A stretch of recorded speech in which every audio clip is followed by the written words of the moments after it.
Money management psychology. আমরা money management কিভাবে করব, মানি ম্যানেজমেন্ট সাইকোলজি বলতে আমরা কি বুঝি? মানি ম্যানেজমেন্ট সাইকোলজি আমি যেটা যেটা আমার স্টাডিতে আমি পেয়েছি সেটা হচ্ছে এরকম, যে মানি ম্যানেজমেন্ট সাইকোলজিতে আমরা মানিটাকে ম্যানেজমেন্ট করব কি করে।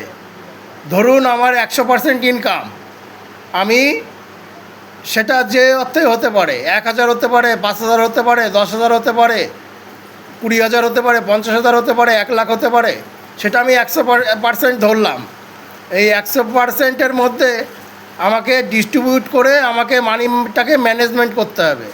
সেটা এরকম, সেটা হচ্ছে যেমন 40% আমাকে ব্যবহার করতে হবে হচ্ছে জরুরি কাজ, যেমন ওষুধ, খাবার, বিল, স্কুল বিল, কলেজ বিল, নানান অফিস বিল, যেসব জরুরি কাজ আছে সেসব ক্ষেত্রে আমাকে 40% ব্যবহার করতে হবে, জরুরি কাজে আর কি। আর 30% ব্যবহার করতে হবে হচ্ছে ইচ্ছাপত্তি, মনের এই ইচ্ছাপত্তির জন্য 30% ব্যবহার করতে হবে। যেমন হচ্ছে যে আমার কিছু খেতে ইচ্ছা হলো, আমি কিনে খেলাম, তারপর কোথাও ঘুরতে গেলাম, ঘুরে এলাম, তারপরে নানান কিছু শখ হলো, সেই শখ পূর্ণ করলাম, সেটা হচ্ছে ইচ্ছাপূর্তি। এর জন্য আমাকে 30% ব্যবহার করতে হবে।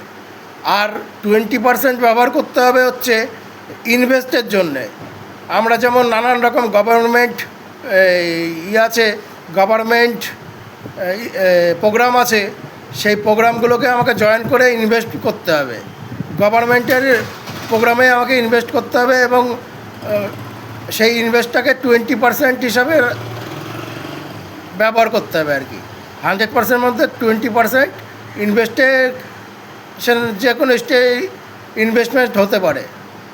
আর হচ্ছে 10% হচ্ছে যারা দুস্থ ব্যক্তিদের দান করতে হবে আর কি, মানে হেল্প করতে হবে।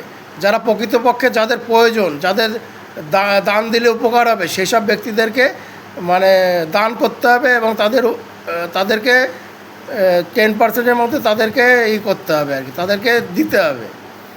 এই হচ্ছে 100% হচ্ছে মানি ম্যানেজমেন্টের 100%। প্রথম হচ্ছে জরুরি কাজ 40%, তারপরে ইচ্ছাপত্তি 30%, আর 20% হচ্ছে ইনভেস্ট, আর 10% হচ্ছে দুস্থ ব্যক্তিদের দান করা, তাদেরকে হেল্প করা। এই হচ্ছে 100%, এই হচ্ছে প্রকৃতপক্ষে মানি ম্যানেজমেন্ট আমি যেটা পেয়েছি আর কি, সেটাই তোমাদের সাথে শেয়ার করলাম। যদি ভালো লাগে তাহলে লাইক, শেয়ার, কমেন্ট করে আমাকে অনুপ্রেরণা জাগিও। বাই। তোমাদের আজকে মানি ম্যানেজমেন্ট সম্বন্ধে বললাম, যে আমার চিন্তাধারায় এটাই আর কি, মানি ম্যানেজমেন্ট আমি যেটা পেয়েছি আর কি, সেটাই বললাম। তোমাদের ভালো লাগলে লাইক, কমেন্ট, শেয়ার, সাবস্ক্রাইব করে আমাকে অনুপ্রেরণা জাগিয়ে। Thank you.